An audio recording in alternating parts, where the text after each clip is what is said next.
महर्षि वाल्मीकि जी ने रामायण की रचना की है और महर्षि वाल्मीकि जी के इस रामायण के बाल कांड का अभी हम सभी स्वाध्याय कर रहे हैं।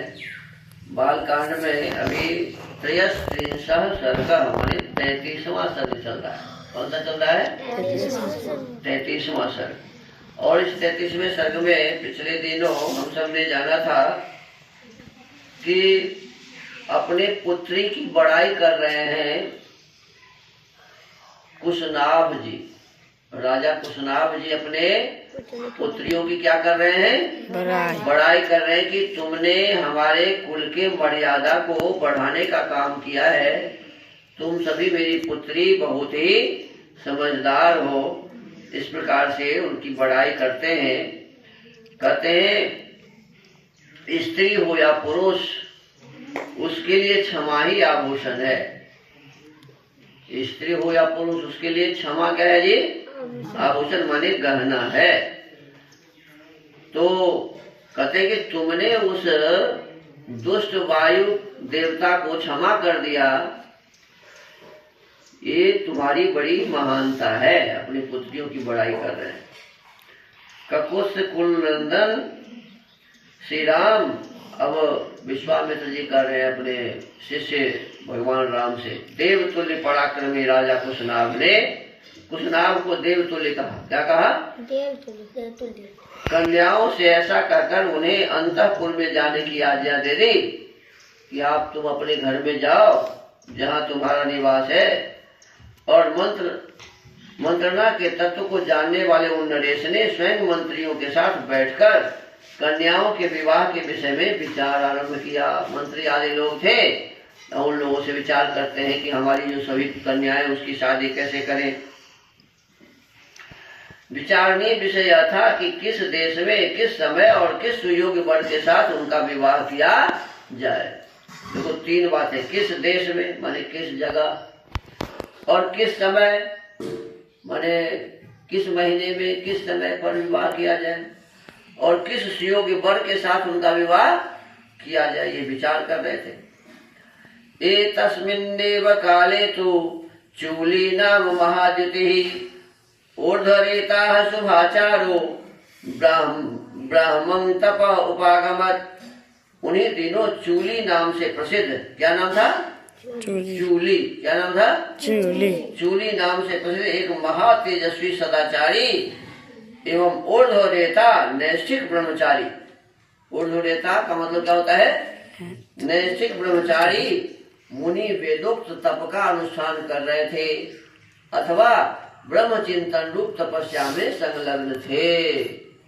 चूली नाम के एक ब्रह्मचारी ब्रह्मचर्य धारण करके नैष्ठिक ब्रह्मचर्य का धारण करके तपस्या कर रहे थे। तपस्यन्तं ऋषिं तत्र गंधर्वी पर्युपासते सोमदा नाम भद्रं ते उर्मिला तनया तदा। श्री राम तुम्हारा भला हो। उस समय एक गंधर्व कुमारी वहां रहकर उन तपस्वी मुनि की उपासना अनुग्रह की इच्छा से सेवा करती थी। उसका नाम था सोमदा। वह उर्मिला की पुत्री थी। अब देखो, एक तो ब्रह्मचारी है, नैष्ठिक ब्रह्मचारी है, और नैष्ठिक ब्रह्मचारी की सेवा कौन कर रही है? उर्मिला नाम की एक महिला है, उसकी बेटी है। उस बेटी का नाम है सोमदा। क्या नाम है? सोमदा।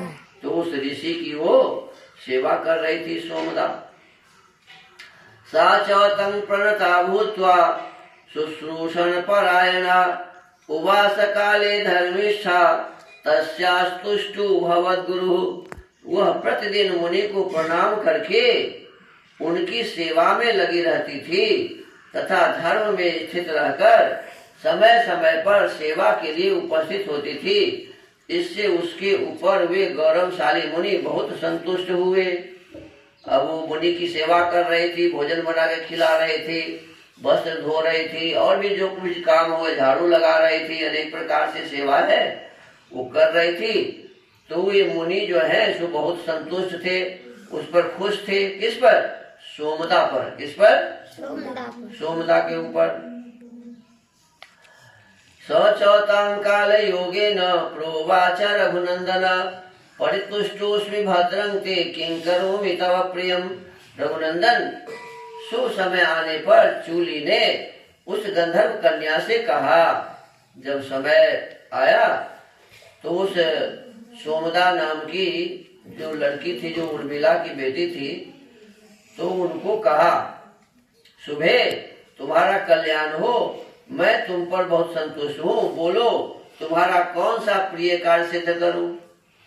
बताए कि मैं तुमसे बहुत खुश हूँ, तुम्हें क्या चाहिए ये मुझे बताओ। परितुष्टं मुनिं ज्ञात्वा गंधर्वी मधुर स्वरम उवाच परम प्रीता वाक्य कोविदम। मुनि को संतुष्ट जानकर गंधर्व कन्या बहुत प्रसन्न हुई। वह बोलने की कला जानती थी। उसने वाणी के मर्मज्ञ मुनि से मधुर स्वर में इस प्रकार कहा। क्या कहा? लक्ष्म्या समुदितो वाहि ब्रह्म्या ब्रह्मभूतो महातपा ब्राह्मेण तपसा युक्तं पुत्रमिच्छामि धार्मिकम्। महर्षि, आप ब्राह्मणी संपत्ति ब्रह्म तेज से संपन्न होकर ब्रह्म स्वरूप हो गए हैं। क्या कहा कि आप तो ब्रह्म स्वरूप हो गए हैं, माने ईश्वर जैसा हो गए हैं। ईश्वर जैसा कोई हो सकता है? ईश्वर के बराबर तो कोई हो नहीं सकता। हाँ, ईश्वर के कुछ गुण धारण करके व्यक्ति गुणी बन सकता है। इसी का मतलब है कि ईश्वर जैसा ब्रह्म स्वरूप हो गए हैं। अतएव आप महान तपस्वी हैं। मैं आपसे ब्रह्म तप, ब्रह्म ज्ञान एवं वेदोक्त तप से युक्त धर्मात्मा पुत्र प्राप्त करना चाहती हूँ। अब देखो, एक तो बेचारा वो था, आजीवन ब्रह्मचारी रहने का व्रत लेके तपस्या कर रहे थे। क्या नाम था उनका जी? अरे जो तपस्या कर रहे थे उनका नाम था चूली। क्या नाम था?